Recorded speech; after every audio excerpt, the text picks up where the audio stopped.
So I have two intellectual lives. The 18th century intellectual life, where I just turned in this book on human experimentation in the Atlantic world. And I could talk about that later if you want. But today, I want to talk about gendered innovations. And I'd like to focus on my current collaborations with basic scientists, engineers, environmentalists, and medical researchers in this field.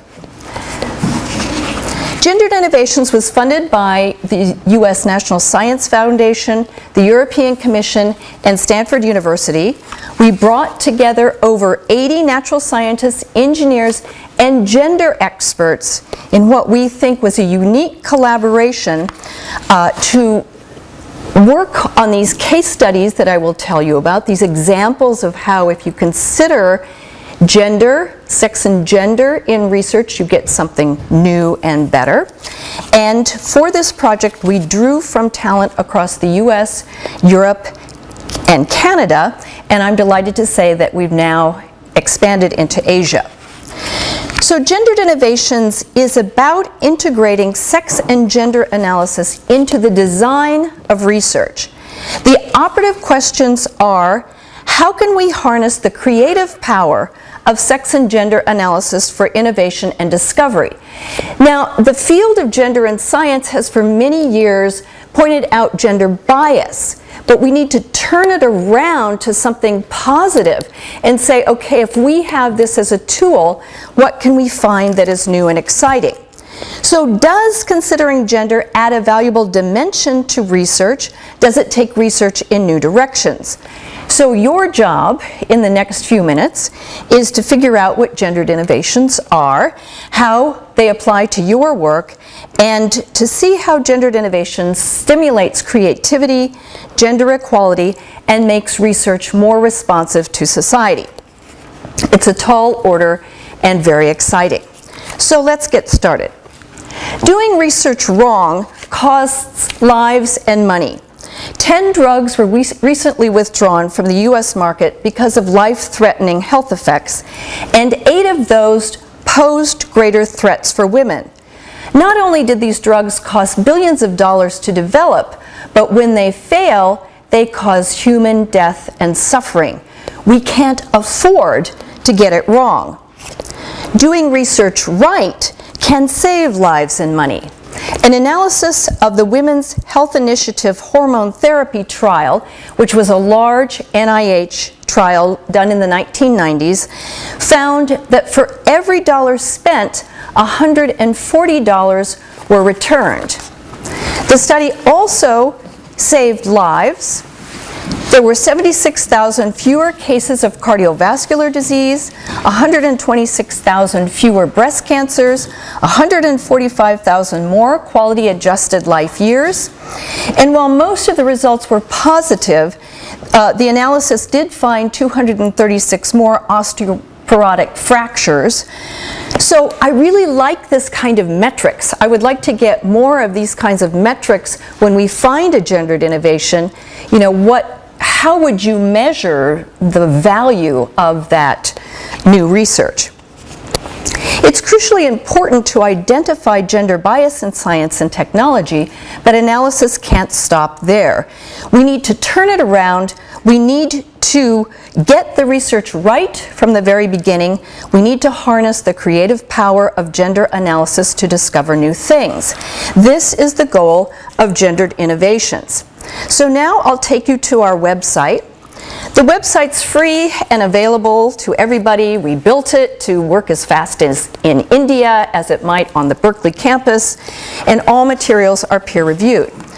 So I hope you can use it in your research or even in your teaching. It's also translated, if need be for you, into traditional Chinese, German, Swedish, and a Spanish translation is coming. So Gendered Innovations does 2 basic things. It develops methods of research. So the basic questions that researchers can ask when beginning a new research project.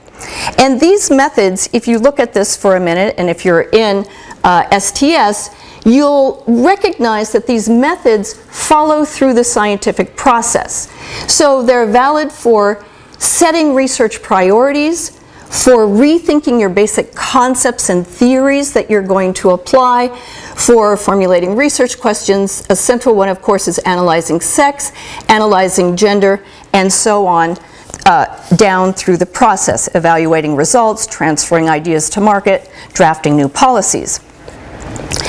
Now, gender researchers in the humanities and social sciences will recognize that our methods are drawn from 40 years of gender studies in science, medicine, and technology.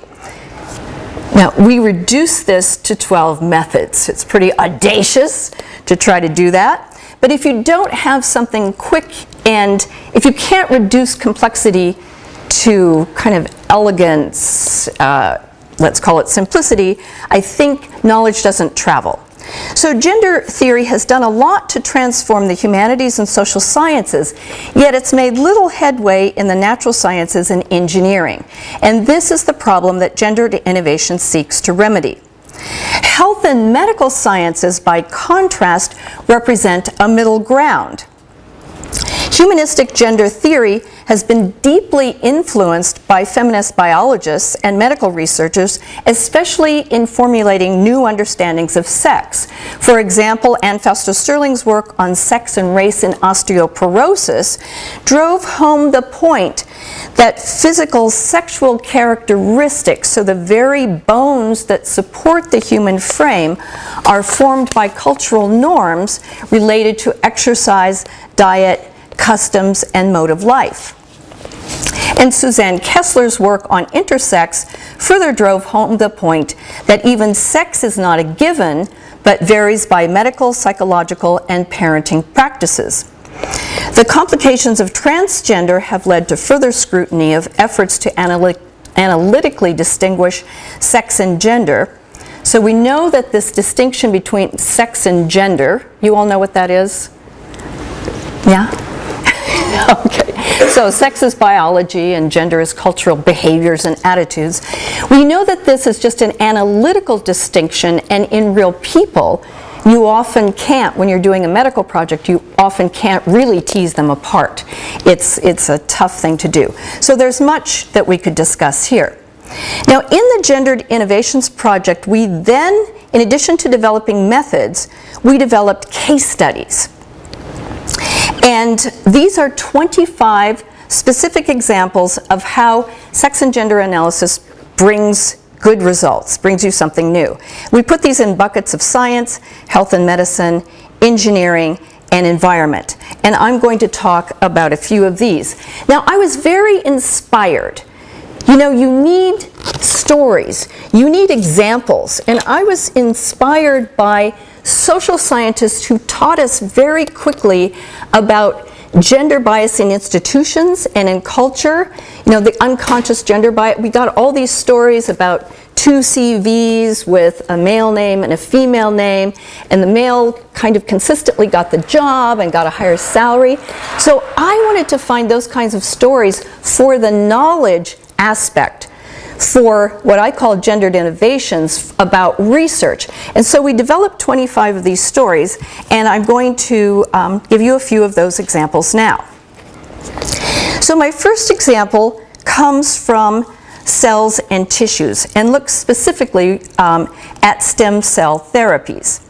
So let's go back. I'm a new Mac user, so let's see if we can do this really. Okay.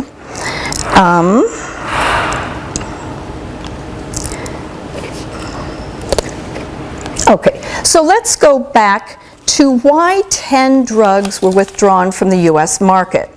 There are many reasons why drugs fail, and fail more often for women.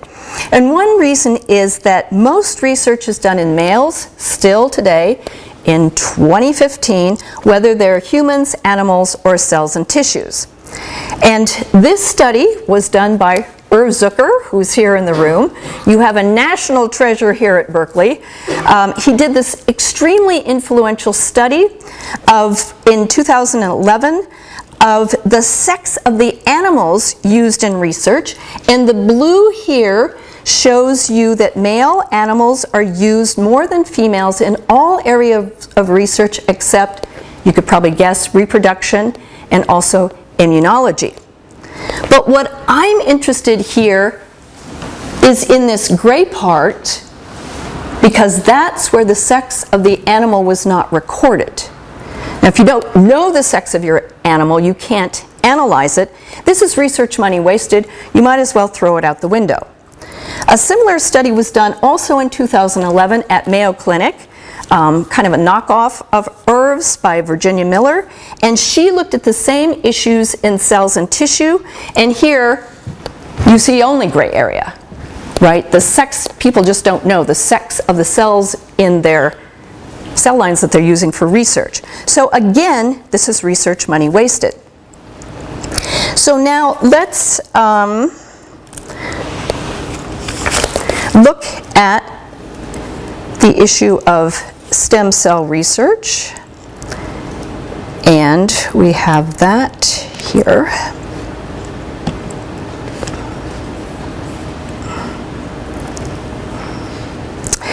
Okay. Why might the sex of the cell be relevant? Researchers show that there are sex differences in the therapeutic capacity of stem cells. So this slide very simply shows that female cells are more regenerative or active than male cells, yet very few researchers consider the sex of the cell. We have a world-class researcher at Stanford doing some work on Parkinson's disease using all female stem cells. This is an arbitrary decision on her part, and it means that in the discovery phase of her research, she won't see anything unique to the male stem cell, nor will she and her team see important differences in the function between male and female cells. Not considering the sex of the cell can lead to failed research. An international team from Norway and Australia were working with stem cells in mice. They appropriately used male and female mice, so they get an A on that part of their project. But again, they used all female stem cells. And again, this was an arbitrary decision. The result was that their male animals tended to die, and they didn't know why. They set the project aside. They thought, postdoc must have made a mistake. You know, if in doubt, blame the postdoc.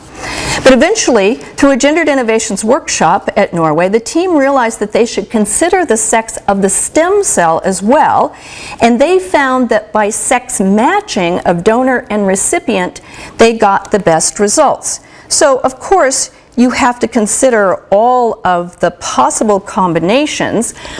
They found that male to male and female to female worked the best, but you have to consider them all. Now, I hope you don't need an organ transplant, but you should know that these issues are also the same for hearts, lungs, and kidneys. For hearts, you want sex matched. So that's the sex analysis. You want sex matched for the best result. But the gender issue is that women donate more organs. So you may in fact not be able to get the best match because we have gender attitudes and behaviors in our society. Now, the key method in this case study is analyzing sex, as I think you realize, but we have another method. Of course, it's not that easy. You can't just analyze sex. That would be far too easy. And we developed another method which is called analyzing factors intersecting with sex and gender. And we found that this method was incredibly important in each of our case studies because we didn't do a separate website on race and ethnicity, but this is by using the intersection of this method with other methods, we can take that into account. So whenever you're analyzing, using any of our other methods, you might need to look at the differences in genetics, age, body size, geographic location or cultural background, even religion, lifestyle, and environment, these sorts of things. So in the case of the stem cells, important factors that may come into play are the type of cell that you're using, the type of disease that's being treated, and also other variables such as hormonal, immunological, and environmental. So that's our case study in a nutshell of stem cells. So let me shift gears a little bit now. I'm going to give you another case study. So I did one from science, but I want to give you one from engineering and specifically machine translation. And I'm especially pleased with all of our case studies in engineering because the first time I went to the NSF, the woman challenged me and said, oh, you can't possibly find any case studies in engineering. So here we go. And I start with this story. This is specifically about natural language processing. A couple of years ago, I was in Madrid and interviewed by some Spanish newspapers. I don't read Spanish, so when I got home, I zoomed the articles through Google Translate to find out what was said.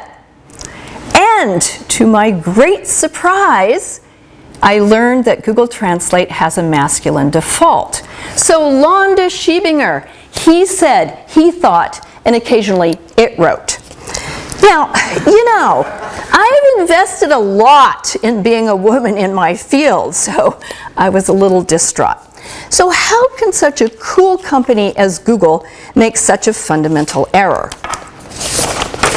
Google Translate, now here comes our gender analysis. So here we go. Google Translate defaults to the masculine pronoun because he said is more commonly found on the World Wide Web than she said. And this is the interesting part. It's another Google product, right? You can't live a moment without Google. So this shows the ratio of he said to she said historically. The peak was a ratio of 4:1 in 1968, and it has dropped to 2:1 in 2000. Okay, what else happened from 1968 to 2000? What are the culture? Why did that change? This was the women's movement in the United States. It's the period of robust NSF funding to increase the number of women in science and engineering. It's an entire cultural revolution in language. Even the president today uses he and she. Everybody uses inclusive language. I'm sure if you're a TA here at Berkeley, you're taught to use inclusive language unless you do already. So with one algorithm, Google wiped out 40 years of revolution in culture, and they didn't mean to. It's completely unconscious gender bias. So the fix: a couple of years ago, the Gendered Innovations Project held a workshop, and we invited two natural language processing experts, one from Stanford and one from Google. And they listened for about 20 minutes because they were very confused. And then they got it and they said, oh, we can fix that. So fixing is great, but constantly retrofitting for women or men, whoever's left out, is not the best road forward. So I had to ask myself, how is it that Google engineers, many of whom are educated at Stanford, and Berkeley of course, made such a simple mistake? What are we at Stanford doing wrong? So I hope to be working with the new Dean of Engineering at Stanford soon to begin to incorporate gender analysis into the engineering curriculum. And we're taking some first steps now. We want to provide the best graduates possible for Silicon Valley companies and for companies across the US and the world. So again, some products can be fixed, but what if Apple, Google, and the other companies start product development research by incorporating gender analysis? What innovative new technologies, software, and systems can be conceived? The point I want to make is that this unconscious gender bias from the past amplifies gender inequality in the future. When trained on historical data, which is what Google Translate is, the system inherits bias, including gender bias. And it turns out that even though Google wanted to fix the problem, they were unable to. A lab at Stanford, one of our MacArthur Fellows labs, worked on the problem for a year before giving up. I think it's always harder to fix something once the basic platform is set, so it would make sense to try to get it right from the very beginning. So we know that Google Translate is creating the future. We know that technology, our devices, programs, and processes shape human attitudes, behavior, and culture. And the masculine default in Google Translate reverses these cultural trends toward gender-inclusive language. So Google is reinforcing gender inequality when it doesn't intend to. In other words, past bias is perpetuated in the future even when governments, universities, and the companies themselves have implemented policies to foster equality. Google prides itself on being a gender-equal company. So the big question is, how can humans intervene in automated processes to create the society we want? And there are some new projects working on this. These are important gendered innovations in progress. And I want to say computer scientists are attempting to create mathematically rigorous definitions of fairness in order to optimize algorithms to guarantee fairness. One project based at Carnegie Mellon is called Fairness, Accountability, Transparency in Machine Learning.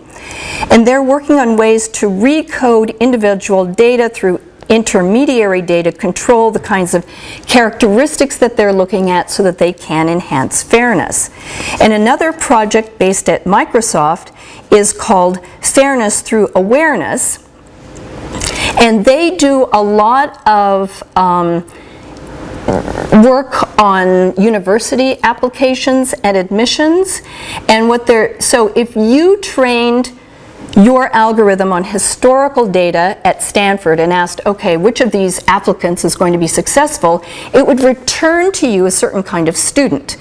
And Stanford now values diversity, so they're finding ways to insert, without invading a lot of privacy, to insert the values and the outcomes that we want and still be able to read through 38,000 applications with the help of some technology. So I find this all very new, extremely important, and pretty cool. Now my next example has to do with big data and public transportation.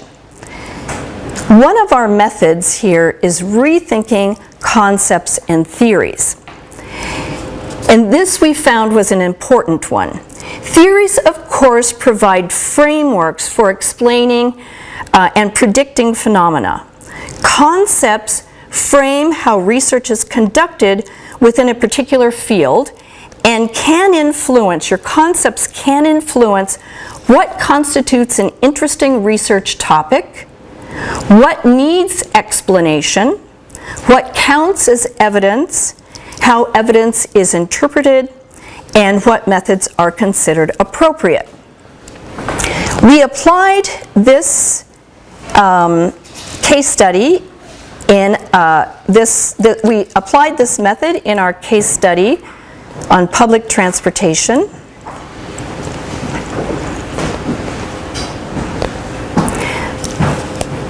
And the gendered innovation in this case study is reconceptualizing how data are collected and analyzed. So this case study looks at data collection in urban planning and public transportation. So you want to build a subway system. This is data from Madrid. You want to build a subway system. So how do you understand how and why people travel? That's your data collection. Traditionally, civil engineers collect data in 8 trip categories. The most important reason people use subways are to travel for employment. The next most important is for education.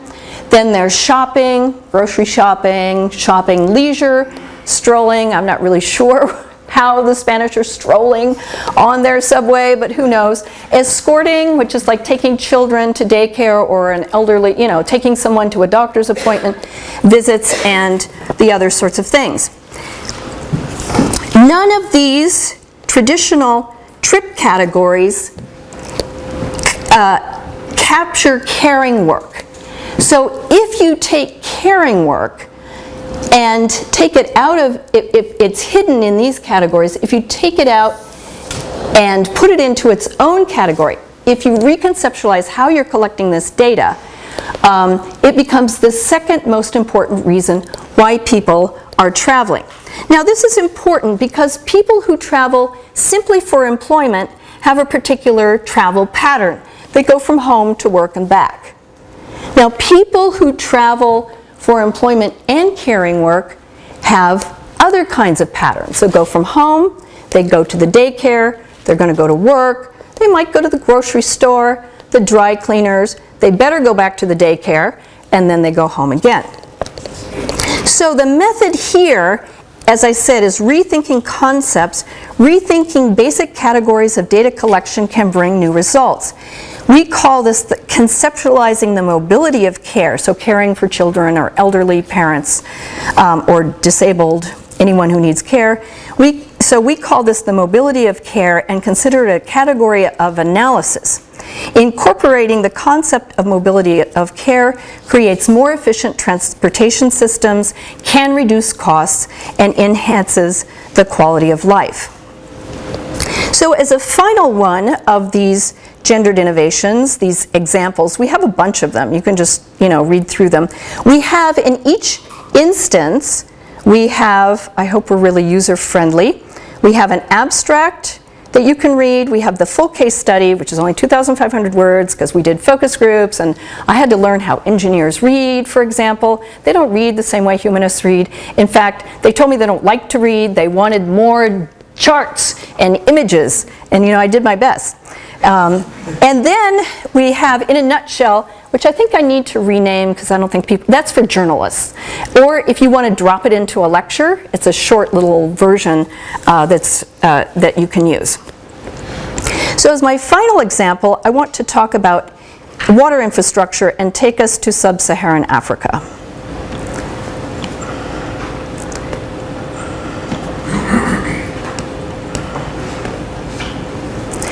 Now, the method in this case study is participatory research, getting the user involved. Nearly 1 billion people worldwide lack reliable access to water. In sub-Saharan Africa, women and girls spend about 40 billion hours a year carrying water. Now here the gendered innovation is tapping into local knowledge. When NGOs go into a country and want to develop infrastructure for water, they need to do this in the right way, and they need to engage the users. Because carrying water is women's work, many women have detailed knowledge of soils and the waters they yield. This is knowledge that is vital to civil engineers when placing wells and water taps. So here's a woman in Ghana, and she's mapping out well sites. Such community participation vastly improves water services. And here it's a win-win situation. When girls aren't carrying water, they can go to school and potentially improve the quality of their lives. So there are many gendered innovations I could discuss, but I want to end by saying a few words about policy. And we have this loaded up on our website too. Policy can be very important here. The question is, how do we mainstream this type of analysis, this sex and gender analysis, into the day-to-day work of science? Gender isn't a part of the medical curriculum yet in the United States. It's probably criminal that it's not part of the medical curriculum because people are going to die.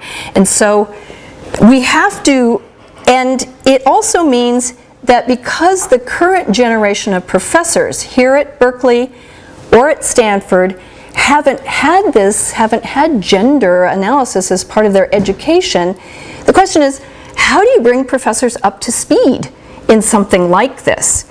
And policy is one driver of this kind of innovation and can encourage scientists and engineers to integrate gender analysis into their research. So the first policy area that we took are granting agencies such as the NSF and the NIH. Granting agencies hold a lot of power because they give out the money.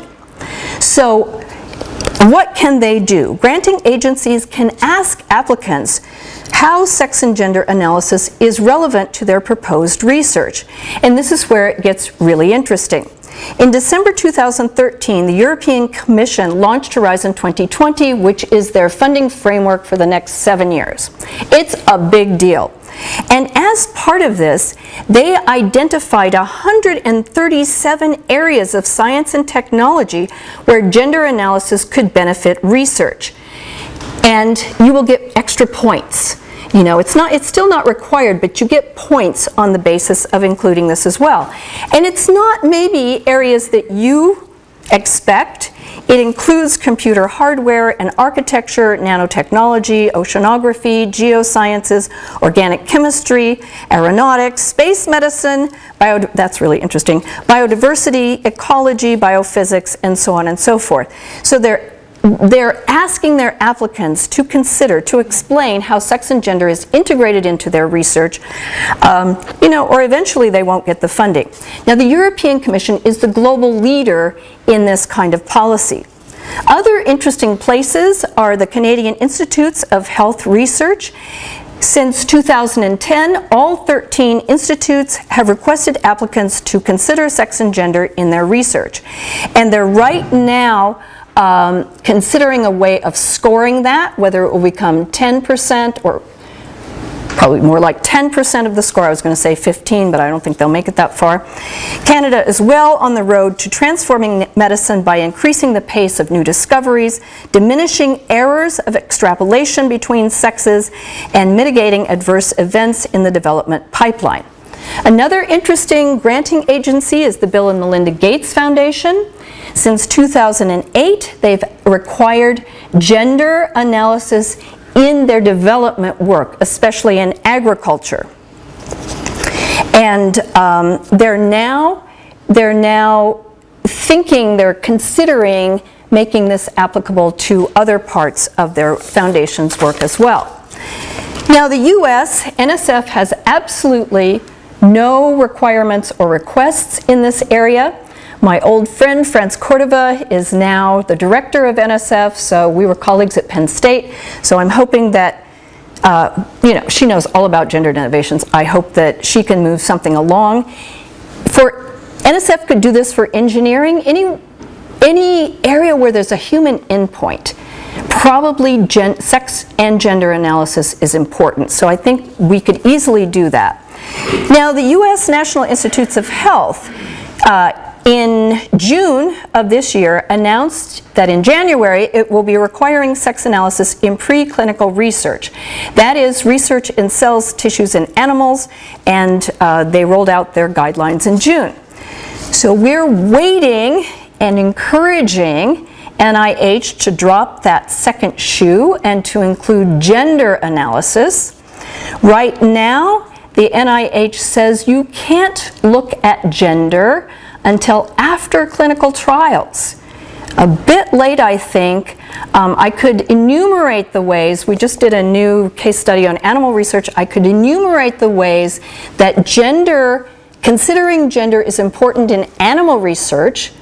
No, I don't think mice have gender identity, but I think that the labs and the researchers have a lot of gender hypotheses and the like. So right now, to facilitate this, the Gendered Innovations Project is developing gender variables for health research. Now, I just heard the humanists take in a sharp breath because you cannot reduce gender to variables. I would never have thought I would say that word. But if you don't find a way to look at gender and manipulate it statistically, people won't include it in clinical trials and in other places where it might be important. So I have a dream team in place for this, stretching from Seoul to Berlin, and we're working on it. What a mess. I mean, I'm telling you, there's some stuff in that field, and I love to bring order to intellectual chaos. So that's going to be really fun. Now, another area of policy is peer-reviewed journals. Granting agencies can encourage professors at the funding end, and journals can encourage professors to look at sex and gender at the publishing end. So these are all, we collected on our website all the journals that have really good policies. So journals can require sophisticated sex and gender analysis when selecting papers for publication. Both Science and Nature have rudimentary guidelines that say the sex of the animal should be reported, but then they don't require any analysis. So I would really hope that they will elaborate and strengthen their editorial policies in light of the new NIH and European Commission requirements. So we've collected all these, and I want to point out to you, this is the smoking hot editorial policy from critical orthopedic and related research. How did they have these great editorial policies. It's a field where 5% of the surgeons are women. So how did they, how did they get these smoking hot policies? Anyway, they're great and could serve as a model. So there are some new exciting developments in this area. On Tuesday, I was contacted by Elsevier, which is the company that controls about 1,000 journals, and they want me to write a white paper to set a gold standard for journal policies, and they've already gotten the editor of Lancet and another one to take it to the international councils of journal editors. So it will be much easier if there's just an international agreed upon set of policies that people can tie into so they don't have to reinvent the wheel. This is really huge. We've been working on that for many years. Now, I know that a lot of you teach, and university professors can integrate sex and gender into the curriculum. As I said, it's not integrated yet into the medical curriculum, nor is it integrated into the engineering curriculum, something we're working on. At Stanford, if you want to know about sex and gender analysis, you have to come over to history and take Londa Schiebinger's course, or you have to go to feminist studies and take those courses. It's not part of the very basic science courses, and it should be. There should be a little bit there. And then if you want some more expertise, you can take a specialized course on the topic. There are some interesting things going on in the US. There was a summit for medical curriculum, for doing this in the medical curriculum at Mayo Clinic. I think that was in October. And the Charité, the University of Berlin Medical Hospital, has successfully integrated gender medicine, they call it gender medicine, into their curriculum. There's one person there she's very powerful. She's about 4'10", and she's a very powerful cardiologist, and she's made this happen. Two factors that they point out in Berlin that are particularly important is the support of the dean, and then a change agent, a faculty member who will oversee the process and facilitate the interaction of all the key players and establish a supporting organizational framework. And then there's industry. And we're just starting to work on industry. I've just started tech roundtables, Stanford Gendered Innovation Tech Roundtables. We have 18 companies that are coming now, because I've always worked with academics and granting agencies, and I have no idea what goes on in companies. But we're now trying to, with the people in the companies who are directors of design labs, places like Facebook and the like, just down the street from us, we're going to make something friendly for companies where we define the basic design process and then stick in the interesting gender questions that you could ask along the way. Innovation is what makes the world tick, and as I hope I've begun to show, gendered innovation sparks creativity by offering new perspectives, posing new questions, and opening new areas to research. Can we afford to ignore such opportunities? Thank you.